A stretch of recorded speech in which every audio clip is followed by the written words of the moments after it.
The quantitative aptitude section in CLAT is a most difficult section. Students who are attempting CLAT exam are from variety of backgrounds. They are from commerce and arts. That's why hence they feel the quantitative section is difficult one. If you see CLAT pattern before 2020 was a single line fill in the blanks multiple choice questions. It has moved to now the comprehensive pattern. In the comprehensive, when it says comprehensive pattern, even quantitative aptitude is asked in comprehensive. That means they give you data interpretation questions, or they will give you a caselet or a case study. From that case study, you need to solve numbers and you need to answer from the multiple choices given to you. Now, is this really difficult? It's not at all difficult, because the maths asked in CLAT is below 10th class level.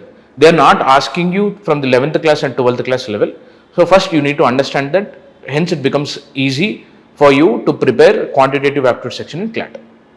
Next, it is also scoring. Why I say quantitative aptitude is scoring? Because lot of students leave quantitative section because they are not from the maths background. That is the biggest mistake that you are going to do, because quantitative aptitude is the only section which guarantees you the answer.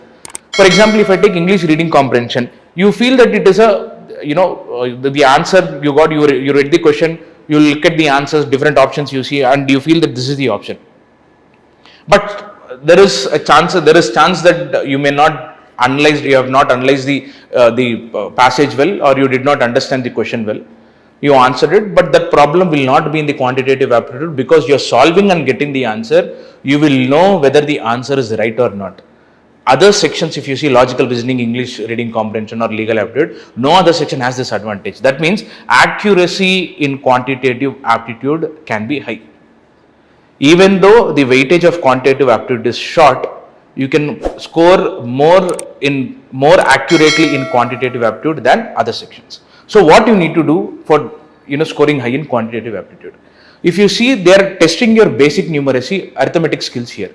That means you need to prepare 3 chapters perfectly. One is percentages, ratio and proportions, and averages. If you do these 3 perfectly, that you can apply in data interpretation and caselet based questions also, case studies also, and this will act as a base for other chapters as well, like work and time, speed and distance. Time, speed and distance, work and time will be asked very less in comprehensive type questions.